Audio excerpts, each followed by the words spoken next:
Olá, tudo bem? Hoje a gente vai começar a ver a análise focada da bibliografia.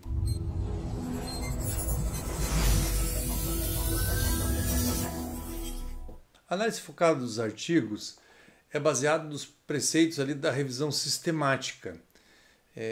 Veja, ela consiste numa escolha criteriosa de fontes de informação, normalmente vão ser os artigos, com o objetivo claro de encontrar e analisar estudos diretamente relacionados ao tema problema de pesquisa. A análise das fontes selecionadas deve ser feita de forma sistemática e metódica. Lembro que anteriormente a gente viu a análise global, a gente via o conjunto das coisas e depois a gente vai até atrás de umas referências, de alguns autores.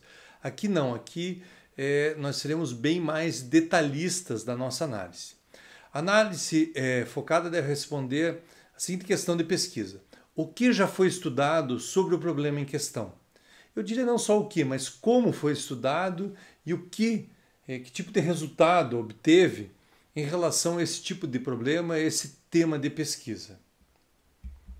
Bom, aqui tem um fluxograma com as principais etapas. Vejo que a nossa entrada aqui é a lista de citações dos artigos. Então, a partir dessa lista, a gente vai fazer uma sequência de seleções até chegar no número razoável de artigos, para que eles possam ser lidos e analisados completamente, tá? E junto com isso, é feita uma busca complementar para suprir demais documentos aí para nossa análise. Depois, a gente obtém uma lista final do material que vai ser tratado, uma leitura crítica desse material, que vai gerar uma estruturação da pesquisa, quer dizer, vai contribuir para você estruturar melhor a minha própria pesquisa.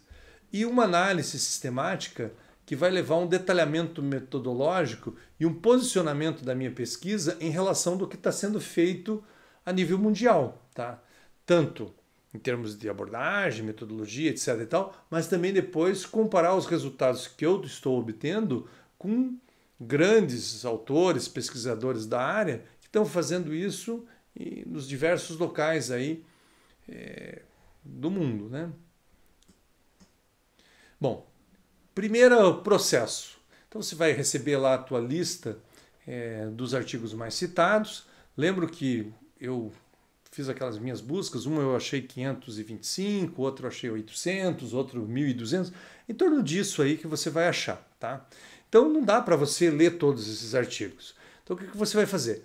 Você vai fazer uma primeira seleção. Veja bem, a partir da lista é necessário proceder a uma seleção levando em conta daí o título do artigo, a quantidade de citações e a data de publicação.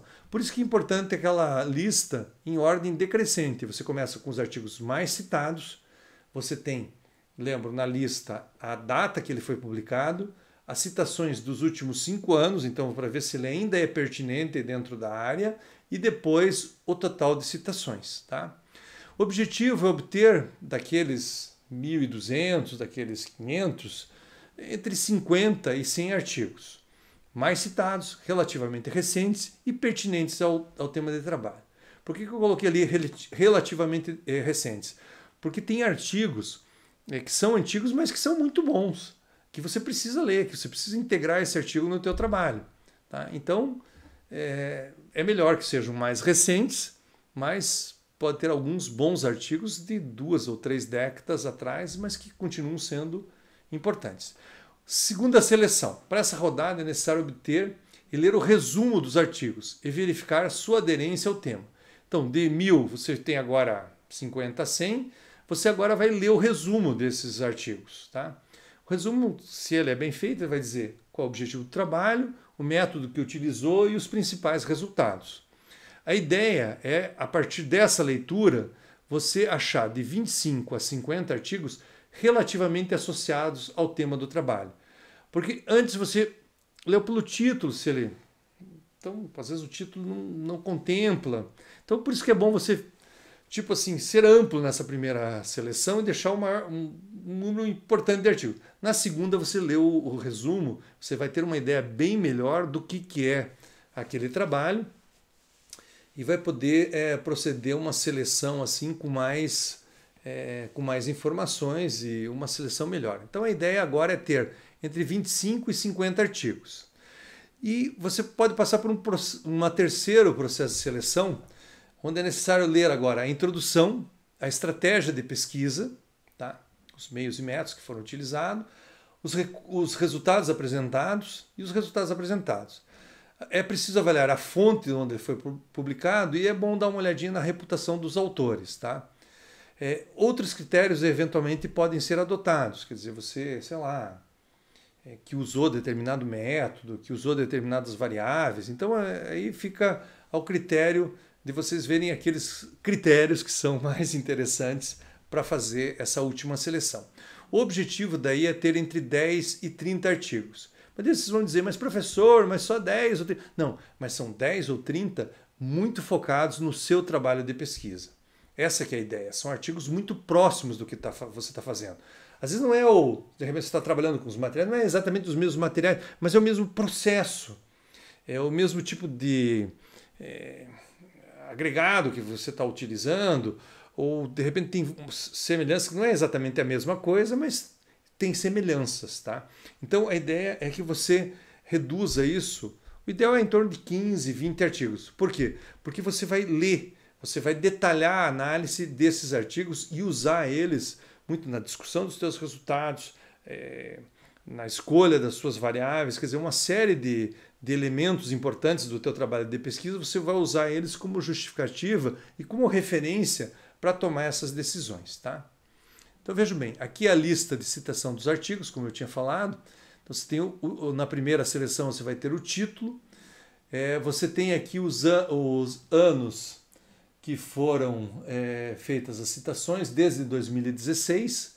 Nesse caso o artigo mais citado tem 208 citações no total, e vejo que nos últimos anos ele tem recebido bastante citações, e é um artigo de 2008. Veja o segundo mais citado, ele é um artigo de 1974, mas continua recebendo muitas citações. Outro, você vê, o terceiro já é um artigo que já tem citações decrescentes. É a mesma coisa esse artigo aqui de 81, mas ainda tem bastante. Então você vai ter que verificar, digamos, esse aspecto, quer dizer, a quantidade de citações, essa evolução das citações e o título, tá? Para fazer essa primeira seleção. Tá? Numa segunda seleção, você vai precisar de informações que ainda estão lá no Scopus. Então lá você tem lá se você clicar, esse aqui é o 5º artigo, tá? Então ele apresenta, ele recebeu 261 citações, e aqui você tem o resumo desse artigo. Ele foi publicado em 1997, um artigo antigo, mas veja bem, é dentro daqueles autores lá, Amerigo e Aragones, que são referências básicas da minha área de pesquisa. Então eu vou ler aqui o meu abstract e provavelmente eu vou querer depois recuperar esse artigo inteiramente para ler ele. Uma função que é interessante você que tem agora disponível também na Scopus documentos relacionados. Então você pode selecionar o documento e depois ir buscar documentos que são próximos, a partir dos autores ou a partir das referências, tá? Então é uma outra maneira de buscar novos artigos, além daqueles que você já procurou, que possam vir fazer parte da tua seleção. Tá? Critério de escolha dos artigos, quer dizer, aqueles critérios mais detalhados. Então eu tentei resumir em grupos aqui. Então, grupos relacionados às características do artigo, por exemplo, data da publicação, por exemplo, até 5 anos, quantidade de citações que o artigo tem, fator de impacto do meio onde ele foi publicado, qual é a revista onde ele foi publicado, autores do artigo, tá? Reputação dos autores ou das instituições. Tá? Então, são características diretamente ligadas ao artigo. Depois eu tenho os métodos de pesquisa empregados. Também podem ser critérios. O método de procedimento que utilizou. Um survey, um estudo de caso, pesquisa experimental. Quer dizer, que tipo de método de procedimento básico foi utilizado. Técnicas de coleta de dados. Utilizou questionários, observação, entrevista. Quer dizer, eu posso usar isso como critérios para a escolha dos meus artigos, porque eu tenho interesse, por exemplo, em estudos survey que utilizam questionários.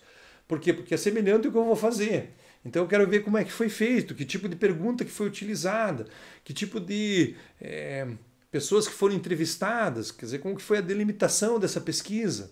Tá? Depois, métodos de análise empregados, quer dizer, teste inferencial paramétrico, não paramétrico, correlação, análise multivariada, ANOVA, quer dizer, qual foi o método que foi utilizado para o tratamento e análise de dados. Tá? Que de repente eu também estou interessado em ver as limitações que o autor utilizou. Eu às vezes faço isso até. Eu vejo assim, por exemplo, qual o nível de confiabilidade que conseguiu em determinadas variáveis, que se mais ou menos isso se assemelha ao que eu estou conseguindo. Então são referências interessantes assim que ajudam a gente na pesquisa. E depois você tem critérios metodológicos, por exemplo, tamanho da amostra, tipo de amostra, se é aleatória, por conveniência, delimitação, quer dizer, qual é o contexto onde foram obtidos esses dados, quer dizer, a localização do estudo, o tipo de variável que foi utilizada, a população-alvo. Eu até coloquei aqui, ó, por exemplo, pequenas e médias empresas ou grandes empresas, ou determinados tipos de materiais. Então, na verdade, a partir desses conjuntos aqui, você pode multiplicar os critérios e utilizar vários deles conjuntamente. Uma coisa que eu tenho visto aí nas bancas, o que é importante é você explicitar esses critérios, porque muitas vezes a gente anota, utiliza e acaba não deixando isso claro no trabalho. Então, vocês têm que colocar lá em algum momento que os critérios que foram utilizados para selecionar esses artigos são esses, claramente definidos. Tá? Bom, já que a gente está falando em critérios, eu não falei ainda, vamos falar um pouquinho do qualis periódicos, que às vezes a gente usa como um critério para a seleção dos artigos. Tá? Ao menos o qualis ele é utilizado para avaliação dos programas de pós-graduação. Tá? O qualis é um sistema, né, que é usado para classificar periódicos, que foi desenvolvido para a CAPES para poder avaliar os programas de pós-graduação e aonde eles estão publicando. Como não existia um único índice, ainda não existe um único índice, a ideia é utilizar um índice padrão, onde as áreas se reúnem e indicam o nível de qualidade, confiabilidade de cada periódico, atribuindo uma letra e um número aí de classificação a esse periódico. Tá? Então, a classificação é realizada pelos comitês consultores de cada uma das áreas e depois é aprovado no CTC, que é o comitê lá geral das áreas, que determina as diretrizes das avaliações dos programas de pós-graduação. Tá? A ideia é que ele possa refletir a importância relativa dos diferentes periódicos para uma determinada área. Então, eles são enquadrados em estratos que são indicativos de qualidade. O qualis atual usa o A1, que é o mais elevado. Normalmente são revistas internacionais que têm muitas citações de editores altamente respeitados. Tá? Então, na verdade, são realmente publicações de alta qualidade. Depois você tem o A2, tá? Que normalmente ainda no qualis, por exemplo, de engenharia 1, são todos periódicos internacionais. Eu não tenho no A2 nenhum periódico ainda que eu lembre, eu acho que nenhum em português, todos eles são em inglês, são de editores reconhecidos, etc. e tal. Depois eu tenho B1, B2, B3, B4 e B5. No B1 e no B2 eu já tenho algumas revistas em português. Hoje, por exemplo, a revista Engenharia Sanitária e Ambiental, se eu não me engano, está no B1, e a revista Ambiente Construído, que são as duas revistas importantes da nossa área, ela está no B2. Tá? Mas eu tenho B3, B4, que são menos importantes, mas que têm uma classificação, então tem a sua contribuição, tem o seu valor. Tá?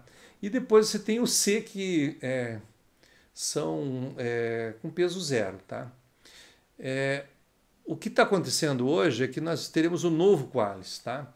Onde vocês terão extratos de A1 a A4, B1 a B4. É interessante esse novo extrato porque é o seguinte, eles vão usar determinados critérios, critérios de citações, etc. e tal, mas o que acontece é o seguinte, os que estão do lado A são os acima da média, e os que estão com classificação B são os abaixo da média. E ele leva em conta os quartis ali da distribuição estatística da importância do periódico. Então, o A1 realmente vai ser um periódico diferenciado, o A2 também é importante, etc., até o A4, que também vai estar acima da média. Então, há uma distribuição mais equitativa dos periódicos e aumenta também os estratos. Outra coisa que é interessante é que não vai haver mais classificação por área, mas vai ser uma classificação geral do periódico. Isso é interessante porque o que acontece? Às vezes a gente trabalha em algumas áreas aí que são limites em termos de conhecimento, áreas inter e transdisciplinares. Então o que acontece? Você acaba publicando numa revista, por exemplo, de arquitetura, que na área de engenharia tem um qualis muito baixo, mas na área de arquitetura ela é muito alta. Ou seja, para trabalhos de arquitetura que trabalham com aquela área de conhecimento, ela é uma revista qualificada, é difícil de publicar lá e ela tem um valor significativo. Quando se vem para engenharia, ela tem um valor menor, mas não existe ciência melhor ou ciência pior. Existe ciência. E, na verdade, ela está bem classificada na área de arquitetura porque provavelmente é uma boa revista, tem bons editores, é uma revista que tem citações. Então ela também deve ser boa na engenharia, na medicina, nas ciências sociais. Tá? Então essa é uma novidade que eu acho correta, onde você vai ter uma classificação única para os periódicos. É lógico que o periódico é mais de uma determinada área, ele vai ter um peso maior na determinação dessa classificação. Isso, digamos, faz mais justiça e deixa mais equitativo as diversas ciências, tá? Pelo menos em termos de avaliação. A função do qualis é exclusivamente para avaliar a produção científica dos programas, mas a gente usa também como uma referência aí, de qualidade para os periódicos. Se vocês quiserem acessar, vocês vão ter as informações do qualis na sucupira da CAPES. Bom, outros dois elementos que medem, de certa forma, a qualidade de uma publicação é o SJR e o JCR. Tá? Mas aqui uma coisa que é importante vocês saberem e lembrarem é o seguinte, que o JCR é um dos mais conhecidos, aí, ranking que mede, o SJR é um dos mais conhecidos que mede o ranking assim, das revistas, mas ele está baseado, como eu deixei aqui em negrito, na Scopus. Ele leva em conta o que é publicado, o que é citado, o que é relacionado na Scopus. Tá? O JCR apresenta também a mesma coisa, é um índice de, digamos assim, de qualidade, reputação ali do periódico, citações, etc. e tal, mas ele está baseado na Web of Science, ou seja, ele representa os periódicos que estão indexados, que são citados, etc., relacionados à Web of Science. Então, eles não pegam o universo das publicações. Tá? Eles estão relacionados a essas bases que são comerciais, que têm os seus interesses, tá? E que são restritas àquele conjunto de revistas que eles utilizam. Então, por exemplo, você pega muitas revistas brasileiras importantes, que é o caso da Ambiente Construído, por exemplo, que não tem JCR, não tem SJR. Então, tipo assim, mas é uma revista importante, ela é muito citada, etc. e tal.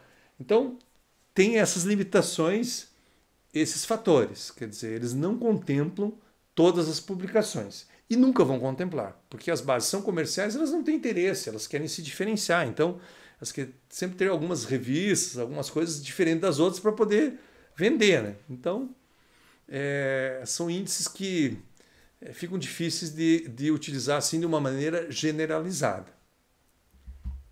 Bom, depois que você terminou ali de classificar os seus artigos, depois não, na verdade, de uma maneira paralela, você deve fazer uma busca complementar. O que é essa busca complementar? Então, durante a leitura dos artigos, a tua análise geral, você vai identificar os grupos de pesquisa em destaque da área. Então você vai achar novos artigos, coisas interessantes, de repente que você nem contemplou determinadas palavras-chave, mas que estão sendo estudadas, que são importantes ali para o teu trabalho. Artigos encontrados nas citações. Então, daqueles bons artigos que você achou, quem que eles estão citando? Então você acha novas palavras, novos autores, tá? Que você vai poder encontrar. Autores que têm muitas citações. Então, quer dizer, o autor é muito citado. Então, poxa, tem que ler alguma coisa desse cara. Artigos muito citados. Como eu falei, às vezes até artigos antigos, mas que são muito referenciados, etc. Então, eu preciso buscar esses artigos. Às vezes eles nem estão ali na minha base, então, e buscar esses artigos. Artigos de congressos importantes. Como eu falei, congresso ele é mais rápido, o artigo é mais sucinto, às vezes é mais superficial até, mas ele traz um resultado mais fresco ali das pesquisas que estão sendo feitas. Então, eventualmente podem ser utilizados. O que eles chamam de literatura cinzenta, que é a literatura não controlada por editores científicos, quer dizer, não passa por um corpo editorial, por uma análise de pares, tal. Então, relatórios governamentais, teses, dissertações, resumos publicados em anais de congresso. Então, aquela literatura, mas que é importante, a gente já viu, as teses, as dissertações são importantes. E aparece aqui de novo, a base de teses e dissertações. Então, eu vou complementar. Eu tive situações onde eu achei um autor e um grupo de pesquisa, eles estavam fazendo uma pesquisa muito parecida com a que a gente estava fazendo, mas eles não tinham publicação praticamente nenhuma sobre aquele tema, porque eles tinham teses e dissertações que tinham sido defendidas ao longo do ano que a gente estava fazendo a pesquisa e no ano anterior, então não teve tempo de ser publicada. E a tese e o material que a gente recuperou deles foi muito bom. As bases de acesso livre, então que às vezes não estão nas bases de dados. E lá, uma coisa que eu gosto muito de usar é o seguinte, depois que eu acho um ótimo artigo, eu vou lá no Google Acadêmico e acho o artigo novamente no Google Acadêmico, daí eu vou lá embaixo, artigos relacionados a ele. Ele acha mais 100, o padrão dele é o seguinte, ele acha mais 100 artigos que são diretamente relacionados àquele artigo que você está expondo ali. E daqueles artigos relacionados, você acha novos artigos e depois você busca novos relacionados. Então, não é só na base de dados que você vai buscar. No caso do Google Acadêmico, apesar das deficiências que ele tem, ele é praticamente o universo da informação científica que a gente tem. Qual que é o problema dele? Essa informação não está assim, você não consegue tirar um arquivo de metadados de uma maneira estruturada. É uma informação que está lá, depositada, tem alguma estruturação. Possivelmente eles devem ter alguma ferramenta que a gente possa adquirir, comprar, que permita extrair mais informações. Mas também, como a diversidade é muito grande, fica difícil de você ter uma estruturação como acontece nos periódicos, nas bases como a Scopus ou a Web of Science. Mas ele é relativamente o universo de tudo que é publicado. Então é interessante, depois que você achar os artigos na base, você ir para o Google Acadêmico e buscar complementos. Na própria base da Scopus, como eu já tinha falado, vocês têm ferramentas que vão buscar também documentos relacionados, tá? Então, aqueles que vocês acham importante. Aqui é uma maneira de se fazer, através da Scopus, mas eu recomendo fortemente vocês usarem o Google Acadêmico para fazer essa complementação. Vocês vão... Realmente normalmente é onde a gente tem mais resultados. A gente começa ali com a base, faz aquela procura preliminar, mas quando a gente acha aqueles artigos-chave e vai no Google Acadêmico e busca os relacionados, é uma maravilha. Começa você tirar aquele fio da meada. Você começa a tirar uma coisa, vem outra, e você começa realmente a ficar satisfeito aí com o resultado da tua pesquisa. Bom, depois que você fizer a complementar, usar os critérios, analisar, você vai ter uma lista final de artigos, tá? Então aqui eu dei um exemplo. Então apareceu Amerigo Aragones, Bonaiuto, etc. e vários outros autores, onde você vai pegar essas publicações e vai ler integralmente, de uma maneira crítica, e provavelmente você vai tirar muita informação para o teu trabalho de pesquisa. Como é que você vai fazer essa leitura crítica? Aqui eu fiz baseado em alguns autores que propõem elaboração de resenha, leitura de artigos científicos, e na própria experiência, essas 4 etapas. Tá? Então, na primeira etapa, leia o título, o resumo e a palavra-chave e observe a data e onde o periódico foi publicado, tá? Numa segunda etapa, leia o artigo começando pela introdução, em seguida leia a discussão e os resultados e a estratégia de pesquisa. Finalmente a conclusão, tá? Então veja bem, introdução, veja que eu pulei a revisão, porque às vezes vale a pena ler a revisão, quando ela contribui, mas normalmente são coisas que você também já está lendo e tal. O que é importante? Introdução para pegar o objetivo do trabalho, o problema que está sendo tratado, a discussão para ver o nível dos resultados, porque às vezes se os resultados são muito ruins ou muito superficiais, já abandona o artigo por ali, tá? E depois você vai complementar com estratégia, esse tipo de coisa. Terceira etapa. Ao longo da leitura, tenta responder as seguintes questões. Qual o objetivo e o problema do trabalho? Quais os resultados relevantes? Quais os métodos e técnicas de pesquisa? Quais as variáveis envolvidas no trabalho? Qual a delimitação do trabalho? Qual é a base teórico-conceitual? Quais as lacunas explícitas ou implícitas que apresenta o trabalho? Tá? E por último, qual a relação dos aspectos relacionados a isso com a minha pesquisa? Por que eu estou querendo ver as lacunas? Para ver se eu encaixo o meu trabalho. Por que eu estou querendo ver o modelo conceitual? Para ver se é parecido com o que eu estou usando. Por que eu estou querendo ver os métodos? Para ver se eu tenho inspiração para usar os métodos no meu trabalho. E por último, interprete criticamente o conteúdo do artigo. Analise os pontos-chave do artigo, as contribuições, os pontos falhos, uso dos métodos e técnicas de pesquisa, as variáveis escolhidas, a amostra, validar os resultados. E escreva um resumo.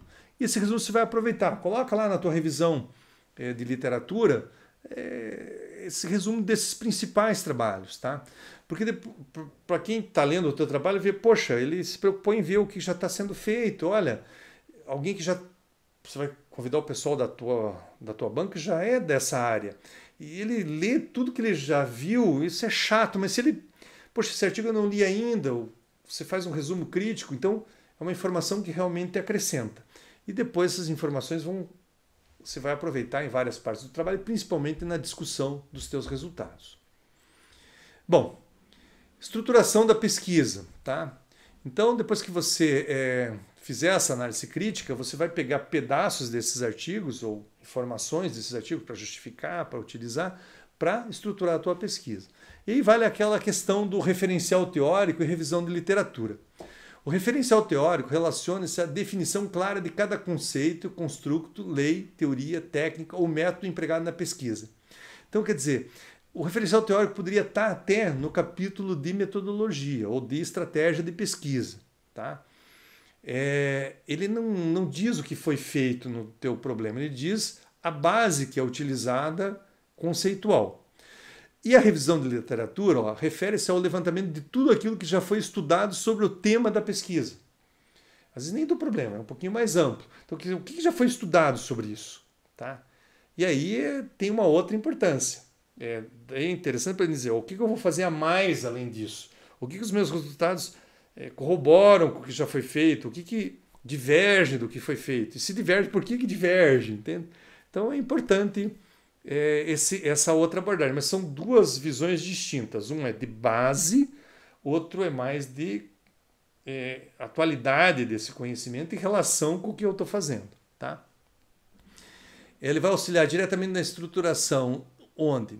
Auxiliar na definição mais clara do problema, porque se alguém já tratou uma coisa parecida ou já tratou aquilo problema que você gostaria de tratar, você pode achar uma brecha ou mudar o teu foco, tá?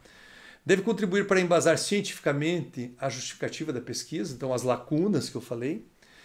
Permite identificar e analisar os métodos de pesquisas utilizados em pesquisas semelhantes, quer dizer, o que o cara utilizou, qual o nível de confiabilidade, qual a ferramenta estatística, qual o software que ele usou para análise, qual o número de corpos de prova, qual o tamanho da amostra, que tipo de amostra foi utilizada. Isso ajuda na composição e na justificativa do meu próprio trabalho. E permite, por último, avaliar os resultados objetivos em função das características de cada estudo. Quer dizer, ele usou num contexto diferente, que tem um material diferente, um ambiente diferente, que gerou resultados um pouco diferentes. Então, eu vou poder avaliar e relativizar os resultados que eu estou obtendo com os que já existem na literatura e posicionar o meu trabalho em relação a eles. Quer dizer, eu estou posicionando meu trabalho, às vezes há cientistas que estão na estrada aí há 20, 30 anos e estou comparando e colocando o meu trabalho no mesmo nível desses cientistas, tá? Então isso é importante, mas eu preciso conhecer esses trabalhos e eu tenho que daí fazer um esforço para que o meu trabalho possa ser alinhado com esse trabalho de cientistas experientes na área, tá? Análise sistemática desse material. A análise sistemática permite extrair os aspectos concretos para auxiliar nas escolhas relacionadas ao desenvolvimento da pesquisa. Então, no modelo conceitual que eu estou usando. Então, qual o modelo teórico, teoria, conceitos que devem embasar a minha pesquisa? Variáveis associadas. Quais as variáveis que devem ser estudadas? Isso eu faço muito. Eu, quando começo uma pesquisa, vou fazer um questionário, eu procuro ver, por exemplo, o que eles estão usando como variável. Para mim, às vezes nem é tão interessante para mim, mas eu incluo no meu questionário para depois poder comparar esse resultado com outros pesquisadores ali da Inglaterra, de Hong Kong, da Malásia, dos Estados Unidos, para ver as diferenças e as semelhanças, né, entre os resultados. As escalas de variáveis, quais as escalas que estão sendo utilizadas, tá? Como estão sendo medidas essas variáveis. Então, isso são coisas. As técnicas de coleta de dados, quais as técnicas que são mais utilizadas, quais as técnicas de análise, qual é o software, usa SPSS, usa o estatística, usa o R, que tipo de análise descritiva está sendo feita, ou técnicas inferenciais. Então, eu realmente consigo obter muitas informações que são importantes para o meu trabalho. A análise sistemática deve ser feita a partir da extração de informações relevantes, selecionadas sobre os temas de interesse. Se o interesse é o modelo conceitual, por exemplo, é preciso tabular os tipos de modelos utilizados, sua frequência e uso, datas em que são usados. A análise sistemática utiliza meios para sumarizar e comparar as informações de interesse. Isso pode ser feito por meio de uso de gráficos e tabelas que sintetizam essas informações. Quando você está trabalhando com 10, 20, 30 artigos, não dá para você ler e colocar tudo isso na cabeça. Então, o ideal é você fazer tabelas, gráficos, meios aqui que consigam sumarizar. Vamos ver alguns exemplos aqui? Aqui eu peguei de um artigo que a gente usou bastante. Veja bem, em alguns trabalhos, ele mostra, por exemplo, isso aqui é para um modelo de maturidade organizacional. Tem aquelas etapas, nascimento, crescimento, maturidade, declínio. Depois tem outros modelos, mas sempre nessa ideia de maturidade. Então, por exemplo, o autor pegou e fez uma análise sistemática de todos os autores que falam sobre modelos de maturidade. Então, ele usou gráficos do tipo seguinte, ó, número de estágios. Então, por exemplo, modelos que usam 3 estágios, ele achou 16 lá. Que usam 4 estágios, 16 também. Que usam 5 estágios, 11. Que usam 6, 5 não, 3. E assim, e tem lá um que usa 11 estágios. Então ele tem uma boa ideia de quantos estágios, por exemplo, que é um aspecto importante do modelo conceitual, são utilizados. Vocês vejam que se eu for propor um modelo de estágio de maturidade, eu vou pensar em um modelo entre 3 e 5 estágios. São poucos os autores que se arriscam, por exemplo, a aumentar muito esse número de estágios. Depois ele colocou, por exemplo, o número de estágios em relação ao ano que esse modelo foi publicado. Então você veja que o maior número de estágios aconteceu lá nos anos entre 75 e 80. E que ultimamente aqui você está tendo entre 6 e 3 estágios. Então você começa também a entender uma certa evolução, assim, ou consolidação dos modelos, né, em termos de número de estágios. Aqui embaixo você tem o tipo de variáveis, ou as categorias de variáveis que são consideradas nos modelos. Por exemplo, idade, tamanho, crescimento, características de gestão, características da estrutura, estratégias, nível de formalização aqui dos sistemas, problemas que ocorrem, características do processo, do produto. Ou seja, eu começo a ter uma ideia das variáveis que esses modelos utilizam e quais as que eu posso utilizar. Aqui, os autores, aqui, ó, por ano, número de estágio, e aqui ele mostra uma relação de antecedentes, a partir dos quais outros autores, esses novos autores, desenvolveram esses modelos. Quer dizer, eles estão embasados em quais referências, tá? Então, veja bem, aqui você consegue tirar muita informação válida para construir o teu próprio modelo conceitual, tá? Com base... Esse aqui é um artigo, mas na verdade você faria isso no seu trabalho, tá? Aqui um outro artigo também de revisão sistemática, mas que valeria para nós fazer uma revisão focada nos nossos trabalhos de mestrado e doutorado, onde o autor está querendo estudar as variáveis que impactam na produtividade em canteiros. Então, ó, ele pega trabalhos na Austrália, do Bahrein, no Canadá, no Chile, no Egito, em Hong Kong, na Índia, na Indonésia. Aqui eu cortei a lista, ele tem lá, sei lá, 40, 50 países. E aqui depois, cada uma das variáveis, em que país é citado, entre 97 e 2006, os autores que citam isso, entre 2007 e 2016. Então, quer dizer, eu saio daqui sabendo quais são exatamente a gente não tem ciência, mas uma boa ideia de quais são as principais variáveis que afetam a produtividade em canteiros de obras. E posso daí utilizar isso para elaborar os meus questionários, elaborar as minhas pesquisas, tá? E depois comparar com esses resultados.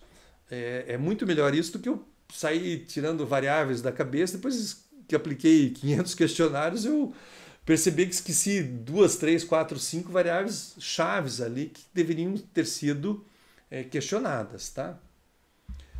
Bom, resultados esperados aí da nossa análise focada. Então, uma visão detalhada de como problemas semelhantes são tratados, quer dizer, outros pesquisadores que estão trabalhando em coisas parecidas, como eles estão tratando esse tipo de problema, definição das variáveis de pesquisa, comparação dos resultados da pesquisa com os resultados da literatura, então posicionar a minha pesquisa, ver o que eu for obtendo, o que eles também estão tendo em termos de resultado, e definição de técnicas de coleta e análise de dados.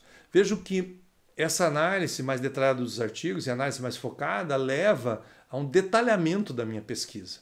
Tá? Então eu vou, coisas mais de detalhe, decisões importantes ali, de como eu vou tocar, do ponto de vista metodológico ali, ou de métodos, né, estratégia de pesquisa, como é que eu vou tocar o meu trabalho. Tá?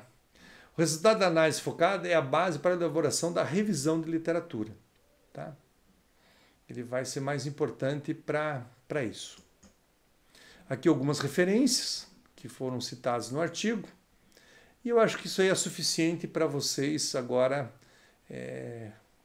implementarem aí um processo de revisão e obterem uma boa base para desenvolver um ótimo trabalho.